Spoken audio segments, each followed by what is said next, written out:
প্রিয় সপ্তম শ্রেণীর শিক্ষার্থী বন্ধুরা, এই ভিডিওতে আলোচনা করব তোমাদের গণিত বইয়ের অনুশীলনী 2.2 সমানুপাত ও লাভ ক্ষতি নিয়ে আমাদের এই অধ্যায়টি। পৃষ্ঠা 31-এর 1 এবং 2 নং প্রশ্নটি এই ভিডিওতে আলোচনা করব। পরবর্তী ভিডিওতে আমরা 3, 4 এভাবে ধারাবাহিকভাবে সকল সমাধানগুলো আমরা জয়েস লাইব্রেরিতে তুলে ধরব। চলো আমরা খুব সহজে এই অঙ্কটি সমাধান করে ফেলি। প্রথমে এই প্রশ্নটি তোমরা দেখে নাও। একজন দোকানদার প্রতি মিটার 1 মিটার 200 টাকা দরে 5 মিটার কাপড় কিনছে এবং প্রতি মিটার 200 টাকায় যদি 1 মিটার কিনে আর বিক্রি যদি করে 225 টাকায়, তাহলে 1 মিটারে কিন্তু তার লাভ হয়েছে 25 টাকা।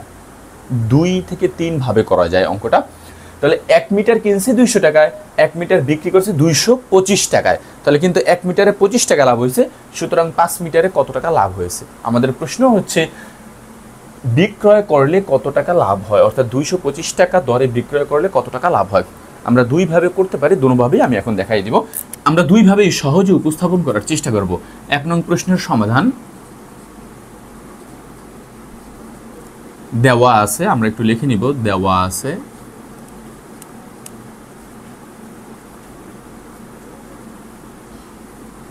এক মিটার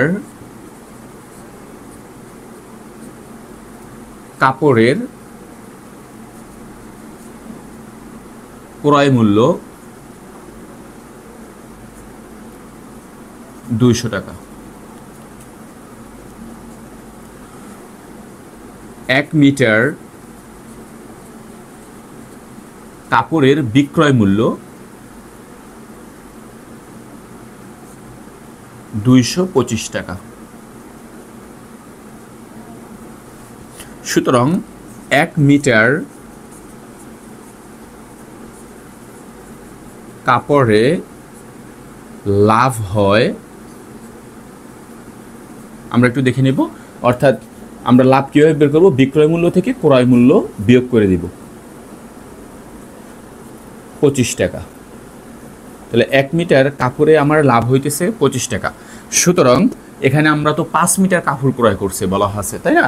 তাহলে এখন আমাদের লিখতে হবে, সুতরাং 5 মিটার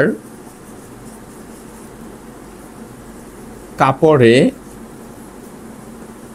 লাভ হয়।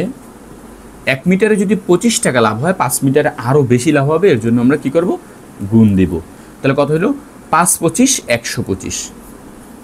5 5 25-এর 5, হাতে আমার 2, 5 দুগুণে 10, 10 আর 2 12। তাহলে আমাদের উত্তর হয়ে গেল এখানে। উত্তর এটাই। আমরা সহজে এইভাবে করতে পারি। যেহেতু আমার 1 মিটারের দাম ক্রয় মূল্য দেওয়া আছে, আবার 1 মিটারেরই কিন্তু প্রতি মানে 1 মিটারেরই বিক্রয় মূল্য দেওয়া আছে। সুতরাং 1 মিটারে কিন্তু আমার এই 25 টাকা লাভ হয়। তাহলে এরকম আমি কাপড় কতটুকু বিক্রি করছি? কিনছি 5 মিটার, বিক্রিও করছি আমি 5 মিটার। সুতরাং 5 মিটার কাপড়ে লাভ হয় কত? 125 টাকা। এইভাবে আমরা অঙ্কটা সমাধান করতে পারি। অপর কি নিয়ম আছে এই অঙ্কটা প্রকাশ করার জন্য? আমরা আরও একভাবে আমরা সহজে এই অঙ্কটা উপস্থাপন করতে পারি। দেখি আমরা দ্বিতীয় নিয়মটি কি রয়েছে। আমরা এই রকম বাঁধে আরও এক নিয়মে করতে পারি। আমরা এখানে লিখি, অথবা আমরা এই নিয়মেও করতে পারবো, সবগুলোর ক্রয় মূল্য এবং বিক্রয় মূল্য বের করা দেবে। তাহলে 1 মিটার অর্থাৎ প্রতি মিটার 1 মিটারের ক্রয় মূল্য 200 টাকা। দেওয়া আছে কি? আমরা এখানে লিখতে পারি, দেওয়া আছে 1 মিটারের ক্রয় মূল্য 200 টাকা। সুতরাং আমি এরকম 5 মিটার কাপড় কিনছি, তাই না?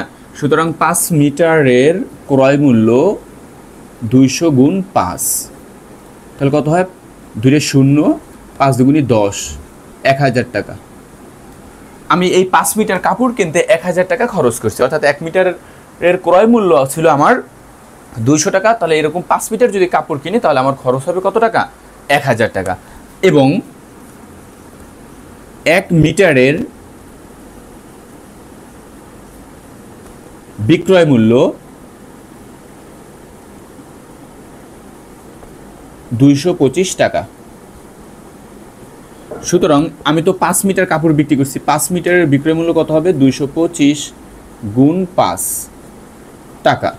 তাহলে 5 5 25, 25-এর 5, হাতে আমার 2, 5 দুগুণে 10 আর হাতের 2 12, হাতে আমার 1, 5 দুগুণে 10 আর 1 11, 1100 25 টাকা।